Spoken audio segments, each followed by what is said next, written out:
Spring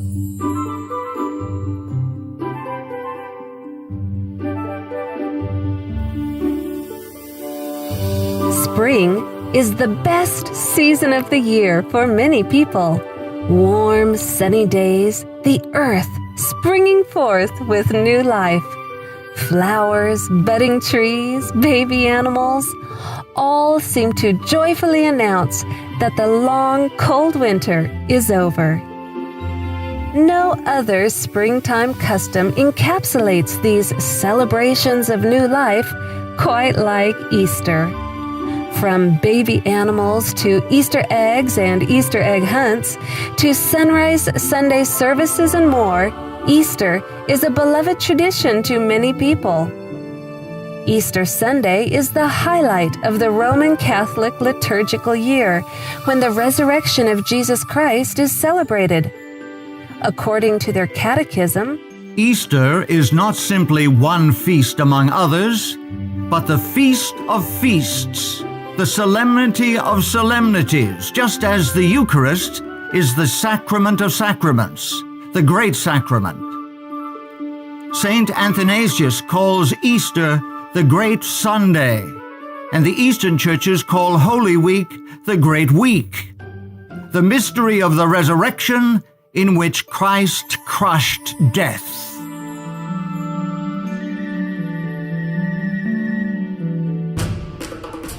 The origins of Easter, however, reveal that it flows directly from ancient paganism. Shortly after the flood, Nimrod re-established idolatry in the earth. After his death, Nimrod was promoted as the original sun god. His widow, Semiramis, was called the Queen of Heaven. Various cultures continued the idolatry of these original pagans under different names. To the Egyptians, Semiramis was Isis. To the Babylonians, she was Beltis, consort to the god Bel. To the Canaanites, she was Astarte. The Assyrians called her Ishtar. The worship of these goddesses involved occult fertility practices. These degrading rites were practiced even by the Israelites when in apostasy. Yahuwah clearly denounced any Israelite involvement in these pagan celebrations. Do you not see what they do in the cities of Judah and in the streets of Jerusalem? The children gather wood, the fathers kindle the fire, and the women knead their dough to make cakes for the Queen of Heaven. And they pour out drink offerings to other gods, that they may provoke me to anger. And he said to me, Turn again, and you will see greater abominations than they are doing. So he brought me to the door of the north gate of Yahuwah's house, and to my dismay, women were sitting there, weeping for Tammuz. Modern Easter has no basis in the pure religion of heaven. All of its traditions are pagan. Rabbits and dyed Easter eggs symbolize fertility. Hot cross buns were the cakes offered to the Queen of Heaven. The 40 days of weeping for Tammuz are now the 40 days of Lent leading up to Easter. Sunrise services were performed by pagan priests to honor the sun god. Celebration of Easter does not honor the death and resurrection of the Savior. Participation in pagan practices honors Satan. No amount of renaming it by Christian names can purify Easter of its pagan origins. Easter is much more than a pagan impostor pretending to be Christian, lurking behind the pretty facade. Easter is a cover-up for the greatest fraud of all time, a calendar change which hides the true day of the resurrection and the true seventh-day Sabbath. As the years passed and the first Christians died, paganism began to corrupt the once pure faith. The Church in Rome, greedy of ever greater power, sought ways to increase her influence. To conciliate the pagans to nominal Christianity, Rome, pursuing its usual policy, took measures to get the Christian and pagan festivals amalgamated, and by a complicated but skillful adjustment of the calendar, it was found no difficult matter in general to get paganism and Christianity, now far sunk in idolatry, in this as in so many other things, to shake hands. This change of the calendar in regard to Easter was attended with momentous consequences. It brought into the church the grossest corruption and the rankest superstition.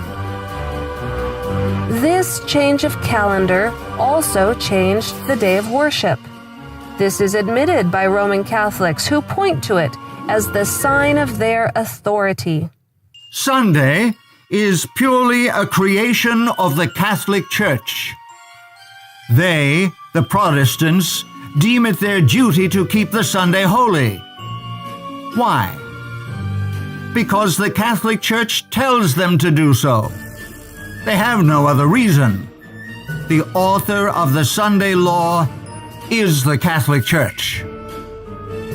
One Catholic bishop went so far as to state, "It was the Catholic Church which made the law, obliging us to keep Sunday holy. The Church made this law long after the Bible was written. Hence the law is not in the Bible. The Catholic Church abolished not only the Sabbath, but all the other Jewish festivals." The Israelite festival, which was outlawed in favor of Easter, was Passover. All early Christians kept the feasts of Yahuwah as outlined in Leviticus 23. Paganized Christians still wanted to celebrate Easter, while apostolic Christians, still clinging to a pure faith, observed Passover. Since the 2nd century AD, there had been a divergence of opinion about the date for celebrating the Paschal, Easter, anniversary of the Lord's Passion, death, burial, and resurrection. The most ancient practice appears to have been to observe the 14th, the Passover date, 15th and 16th days of the lunar month, regardless of the day of the Julian week these dates might fall on from year to year. The bishops of Rome, desirous of enhancing the observance of Sunday as a church festival, rule that the annual celebration should always be held on the Friday, Saturday, and Sunday following the 14th day of the lunar month. This controversy lasted almost 2 centuries, until the Emperor Constantine intervened in behalf of the Roman bishops and outlawed the other group. These contentions had agitated the churches of Asia since the time of the Roman Bishop Victor, who had persecuted the churches of Asia for following the 14th day heresy, as they called it, in reference to the Passover. The future Easter observance was to be rendered independent of Jewish calculation. Here is the real significance of Easter. Sunday is kept as a day of worship because of Easter Sunday. It is claimed that the Savior was resurrected then. Consequently, it is assumed that the day before Easter Sunday, Saturday, is the 7th-day Sabbath. Jews today worship on Saturday rather than the biblical 7th-day Sabbath. However, Jewish scholars admit that the calendar in use for worship today is not the same as was used in Bible times. The new moon is still, and the Sabbath originally was, dependent upon the lunar cycle.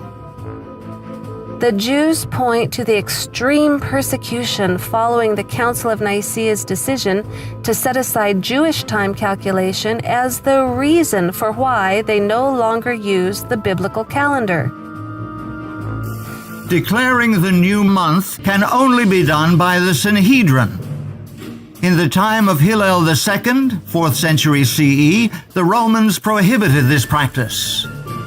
Jewish scholars understand that Christianity stepped free of its biblical roots when the pagan Easter was substituted for the true Passover.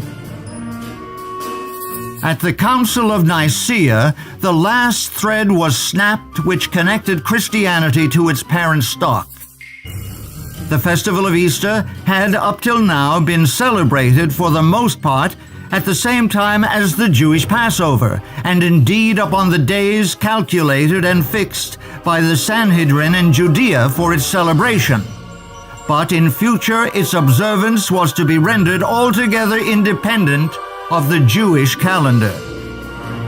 Emperor Constantine stated, "For it is unbecoming beyond measure that on this holiest of festivals we should follow the customs of the Jews. Henceforward, let us have nothing in common with this odious people. Our Savior has shown us another path. It would indeed be absurd if the Jews were able to boast that we are not in a position to celebrate the Passover without the aid of their rules or time calculations." The truth is, Easter is a fraud. It is not the day upon which the Savior arose from the grave, nor is Saturday the seventh-day Sabbath of the Bible. Easter is, and has always been, a pagan holiday celebrating fertility. It was substituted for Yahuwah's Passover at the Council of Nicaea in the 4th century when the Church of Rome decided to set aside Hebrew calculation of time. Now, in this last generation, truth is to be restored. All who wish to express their gratitude for the death of their Savior will commemorate it on the day upon which he died, Passover. This can only be calculated by the original calendar of creation. Any other observance gives honor to Satan, the one who has set himself up in opposition to heaven.